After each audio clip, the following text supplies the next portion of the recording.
ഈശോയ്ക്ക് സ്തുതിയായിരിക്കട്ടെ. എപ്പോഴും എപ്പോഴും സ്തുതിയായിരിക്കട്ടെ. താൻ ക്രിസ്ത്യാനിയല്ലേ? അതെ. എന്നിട്ടാണോ ഈ പോക്കറ്റ് കാണിച്ചത്? പോക്കറ്റ് തരോ?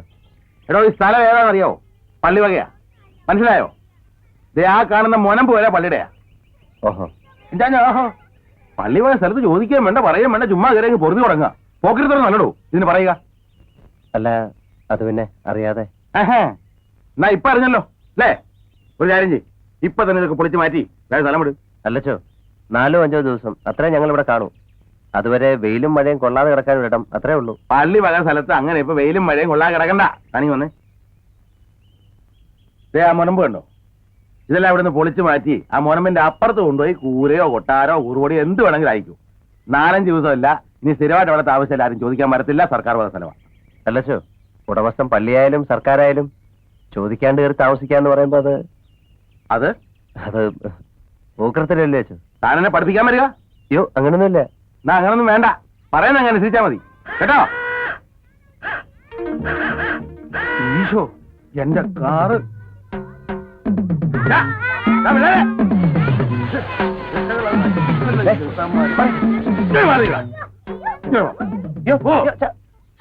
എന്തൊരു പിള്ളേരടാ മുഴുവൻ നശിപ്പിച്ച്. എവിടെന്ന് ഒപ്പിച്ചോ വെച്ചകളെ? ഇവരെന്റെ മക്കളാച്ചോ. തന്റെ? എന്റെ കുട്ടികളാ.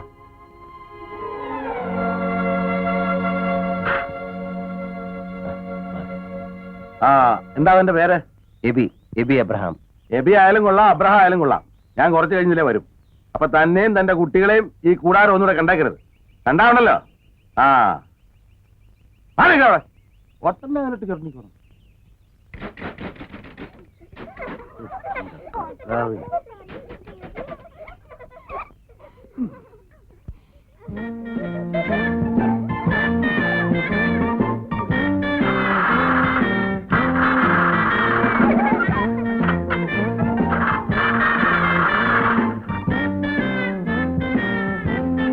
നോക്കി നിൽക്കാത്ത അല്ലടോ തന്റെ പടകളെ കൊണ്ട്.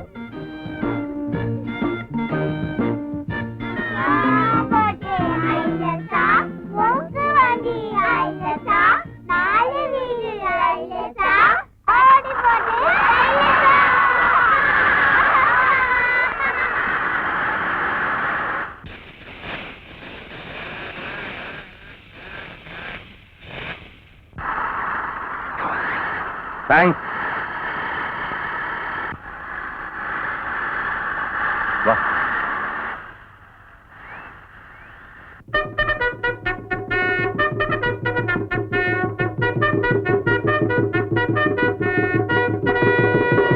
മാന്യ മഹാജനങ്ങളെ, ഞങ്ങളുടെ പരിപാടിയിലെ അടുത്ത ഇനം നിങ്ങളുടെ കണ്ണിനും കരലിനും കുളിര് പകരുന്ന മായാജാല പ്രകടനങ്ങളാണ്.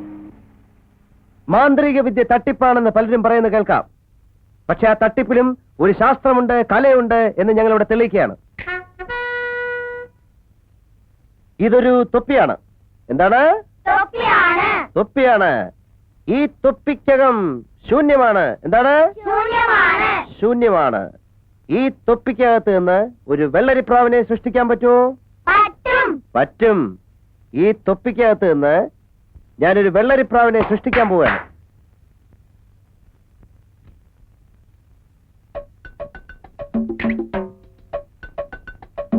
ദാ വരുന്നു വെള്ളരിപ്രാവ്.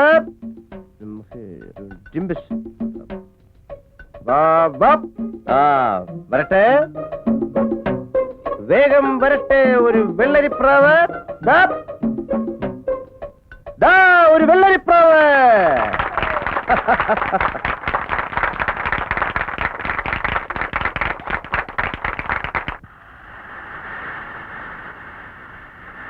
അടുത്തതായി തൊപ്പി നിങ്ങൾക്ക് സമ്മാനിക്കുന്നത് വെളുവെളുങ്ങനെ വെളുത്ത ഒരു മുയൽക്കുഞ്ഞിനെയാണ്. എന്തിനാണ്? വെളുവെളുങ്ങനെ മുയൽക്കുഞ്ഞിനെ. എല്ലാരും ഒന്ന് കൈയടിച്ചേ. ഓ വാ, വെളുവെളുങ്ങനെ വെളുത്ത ഒരു മുയൽക്കുഞ്ഞ്. മുയൽക്കുഞ്ഞ് വരട്ടെ. എല്ലാരും കൈയടിച്ചേ. മുയൽക്കുഞ്ഞ്.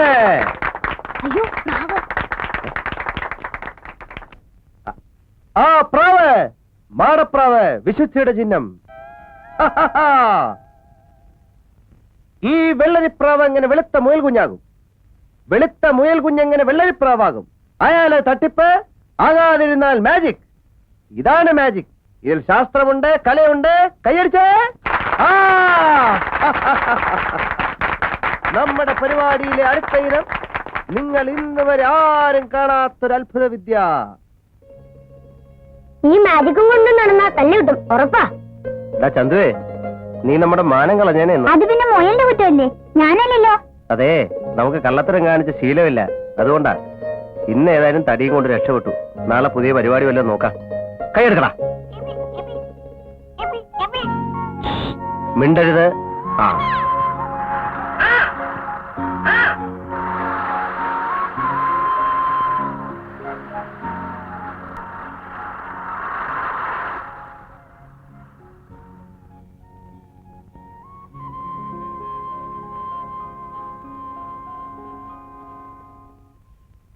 എടോ സത്യക്രിസ്ത്യാനി, താൻ ആള് കൊള്ളാമല്ലോടൂ.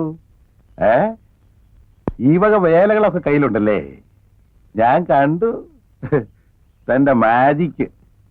സംഗതി തട്ടിപ്പാണെങ്കിലും തന്റെ പ്രസന്റേഷൻ എനിക്ക് രസിച്ചു. തട്ടിപ്പാണെന്ന് അച്ഛന് മനസ്സിലായോ? പിന്നില്ലാണ്ട്. അതെങ്ങനെയാ അച്ഛോ? അച്ഛന് മാത്രം അത് തട്ടിപ്പാണെന്ന് ഇത്ര പെട്ടെന്ന് മനസ്സിലായി? അത് വേണ്ട, ആ മാജിക്ക് കയ്യിലിരുന്നോട്ടെ, പുറത്തേക്ക് എടുക്കണ്ട. ക്ഷമിക്കണം അച്ഛോ, വയറ്റിപ്പഴപ്പല്ലേ? അത് മനസ്സിലാക്കിക്കൊണ്ടാ തന്നെ ഞാൻ കൈയോടെ പിടികൂടാഞ്ഞത്. മാജിക് എനിക്കും താല്പര്യമുള്ള വിഷയമാണ്. താൻ പറഞ്ഞ പോലെ അത് ശാസ്ത്രവും കലയും ഒക്കെ ഉണ്ട്. പക്ഷെ ഈ ചെപ്പടി വിതലും കാറ്റി നാട്ടുകാരെ പറ്റിക്കുന്ന ഏർപ്പാടുണ്ടല്ലോ,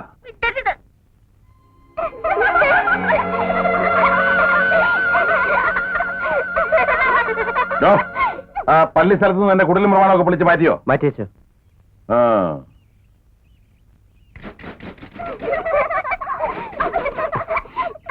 മാറിക്കണം. മറിക്ക് മറിക്ക്.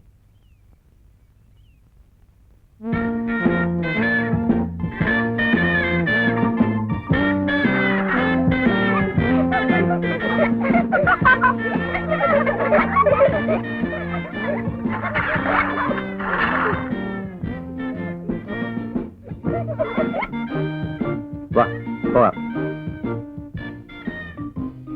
എടോ താൻ പോവോ?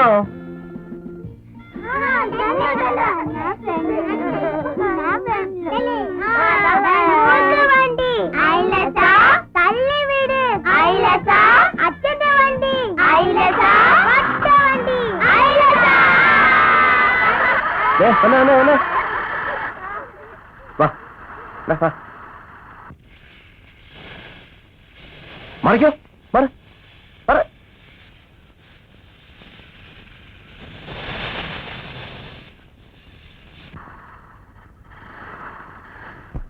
കേറ്, വണ്ടിയെ കേറ്.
എടോ ഈ കുട്ടികളെ തന്നെ ആദ്യം കണ്ടപ്പോഴേ ചോദിക്കണമെന്ന് വിചാരിച്ചതാ. എങ്ങനെ തന്റെ ഈ വന്ന് വിട്ടു? അതോ ചോദിക്കേണ്ടത് മറിച്ചായിരുന്നോ? താനെങ്ങനെ ഇവരുടെ ഇടയിൽ വന്ന് വിട്ടു? തെരുവിൽ നിന്ന് കിട്ടിയതാണ് ഇവരെ. അച്ഛനും അമ്മയും ആരാണെന്നറിയാതെ, സ്നേഹം എന്താണെന്നറിയാതെ, തെരുവിലെ അഴുക്ക് ചാലുകളിൽ ആർക്കും വേണ്ടാതെ വളരാൻ വിധിക്കപ്പെട്ടവർ. അനാഥർ, ഓർഫൻസ്. വർഷങ്ങൾക്ക് മുൻപ് ഇവരിൽ ഒരുവനായിരുന്നു ഞാനും. ശപിക്കപ്പെട്ട എന്റെ കുട്ടിക്കാലം.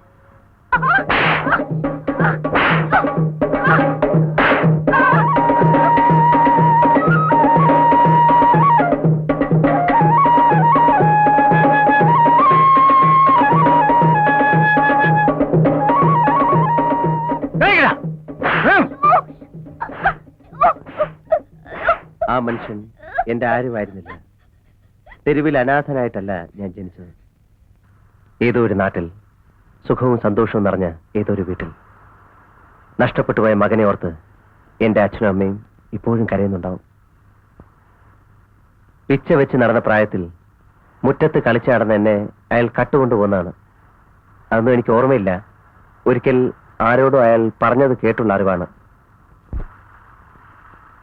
ഓർമ്മ വയ്ക്കുമ്പോൾ മുതൽ തെരുവും ക്രൂരനായ ആ മനുഷ്യനും പിന്നെ അയാളുടെ ചാട്ടവാറിന്റെ അടിയും മാത്രം. അക്കോയോടൊന്ന് വായിക്കേ, വായിക്കാൻ.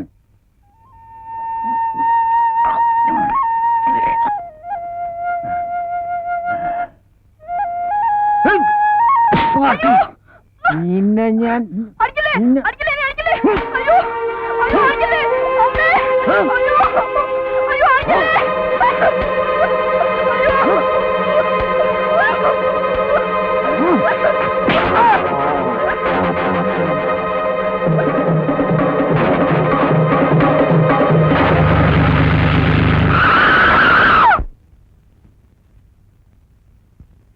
സ്വർഗദൂതനെ പോലെ എന്റെ മുന്നിൽ ഒരു വലിയ മനുഷ്യൻ. അദ്ദേഹത്തിന് എന്നോട് അലിവ് തോന്നി.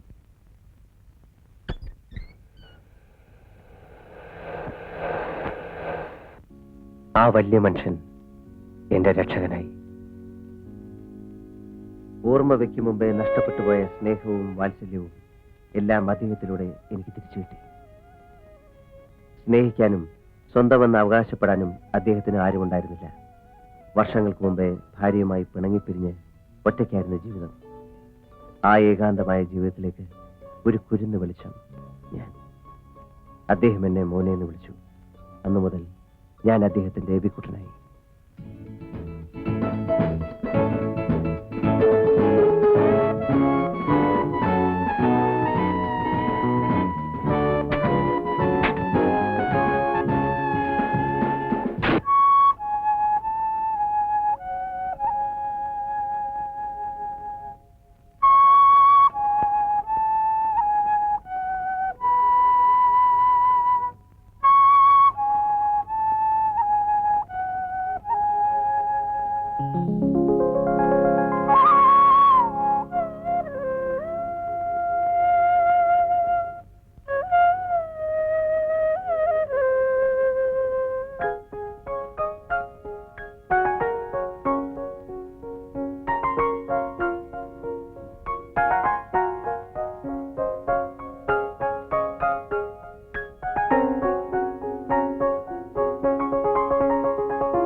ജനിച്ചതെന്താണെന്നറിയില്ല.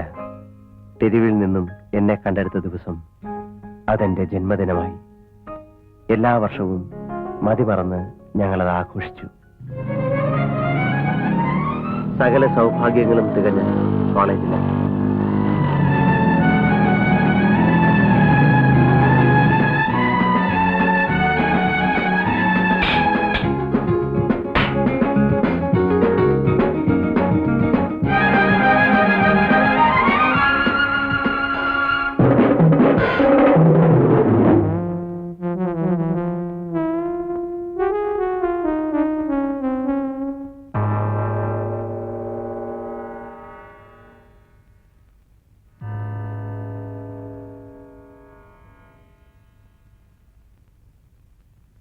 friends, romance, countrymen, lend me your ears.